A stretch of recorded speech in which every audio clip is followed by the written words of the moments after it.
Hello and welcome to Tel Dan Nature Reserve, an archaeological site here at the very northern edge of the state of Israel. Behind me in the distance you can see some hills and villages of Lebanon just across the border. And I'm standing in a place where the Tanakh tells us that the king Jeroboam ben Nebat, King Jeroboam of Israel, once built an idolatrous temple here in Dan. He built a golden calf and established his own holiday that he made up on the 15th day of the 8th month, the month we now call Marheshvan. That story is told in Melachim Aleph chapter 13, and many years later, this place of Dan was excavated and remains, what are believed to be remains of his temple, were found. Behind me you can see a sort of reconstruction of what the altar in that idolatrous temple may have looked like. And the questions I want to ask are, who was this Jeroboam? Why did he make such a regrettable sin? And what lesson can we learn from his mistake? So Jeroboam was a man from the tribe of Ephraim. He was an important figure in the administration of Shlomo HaMelech, the famous King Solomon who built the Beit HaMikdash, the temple in Jerusalem. But at the end of King Solomon's life, the Tanakh tells us that he had many foreign wives and they led his heart to turn away from God. And he built temples and altars for their gods as well. And as a result, God decrees that after King Solomon dies, God is going to rip away the majority of his kingdom from his son, Rehoboam. And his son, who was to succeed him, Rehoboam, would only rule over two tribes, Judah and Benjamin. But a prophet goes and tells Jeroboam, the servant of Shlomo, that he has been chosen to be the king over the remaining 10 tribes. And that's exactly what happens. But despite the fact that Jeroboam is told by the prophet that he's going to be the king and that these 10 tribes accept him as their king, he's afraid. He's afraid of losing them.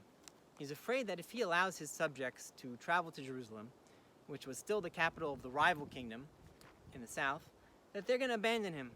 Their hearts are going to go back to Rehoboam. And what he decides to do, after convening with his advisors, is that he's going to build his own temples. And he's going to also make up his own holiday on the 15th day of Marheshvan. And he builds a golden calf in each of his temples. So he builds two temples, one at the very southern edge of his kingdom in Beit El, and another one here in Dan, which was the very northern edge of his kingdom. And in each one a golden calf. And this golden calf should right away remind us of Hayt HaEgel, the sin of the golden calf as told in the Torah. When the Israelites were afraid Moshe was not coming down from Har Sinai, and so Aaron built a golden calf. I think that Jeroboam, for some reason, was trying to copy this, trying to channel inspiration from this mistake and sin of Aaron. So besides for the golden calf, he says the words, "This is your God, O Israel, who took you out of Egypt," just like Aaron says.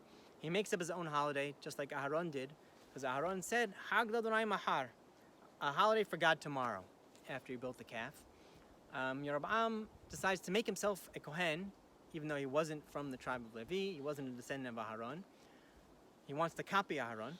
And not only that, he lets anyone from his nation who wants to be a priest, wants to be a Kohen, he lets them be a Kohen in one of his temples. But the most striking thing that clearly shows that he's copying Aaron is the names of his two sons. The two sons that we know of that he had, he named Nadab and Abiyah. Very similar to the names of Aaron's elder two sons, Nadab and Abihu. And just like those two sons of Aaron, Jeroboam's sons both meet in untimely death. One dies by sickness and the other by the sword. So the question is, why is Jeroboam trying to copy a mistake, a sin? What was he thinking? This is a person who was supposed to be chosen by God. And I think that the secret to his motivation is hidden in his name. Jeroboam is Rib Am, a fight for the people. He wants to portray himself as someone who's looking out for the people, a populist, someone who cares about them more than Shlomo did, the King Solomon who heavily taxed them. And I want to share something interesting that I heard when I was here 2 years ago. There was a tour group, and the tour guide was explaining to them what he thought was the meaning of the two golden calves. He said it was supposed to contrast the golden cherubs, the cherubim, on top of the Ark of the Covenant, the Aron HaBrit, which was in the Beit HaMikdash in Jerusalem.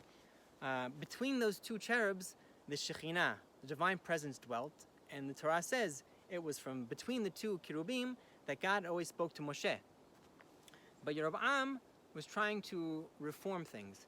He said, we're going to do things differently in my kingdom.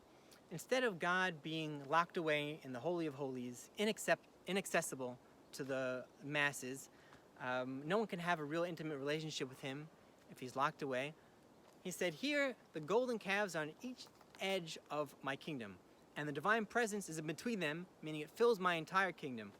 And everyone can have an intimate relationship with God, and everyone can have a connection, and that's why he turns to idolatry. He says, just like the other nations have a physical representation of their God, an idol that they can connect to, he said we should have the same thing.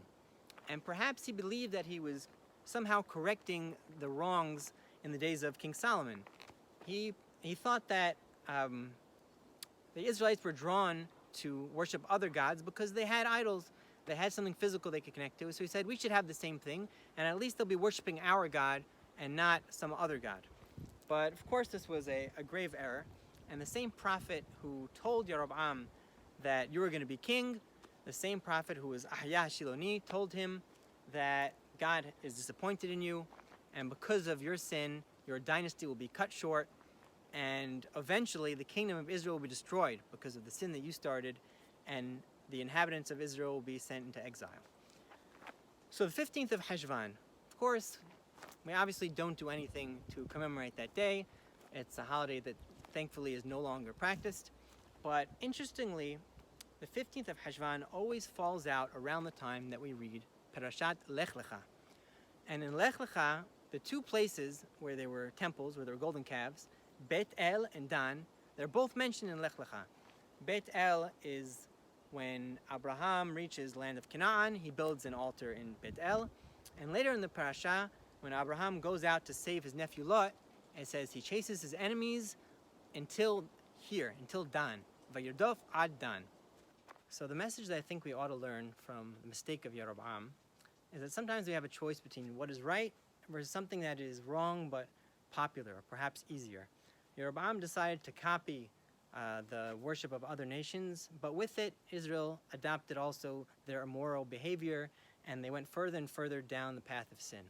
But if we stick to the path of the Torah, we do what we know to be right with proper conviction and with passion, then people will recognize it to be the truth, they will follow, and they will join us. This used to be a house of idol worship, but now it is a place of quiet, of solace. It's a nature reserve.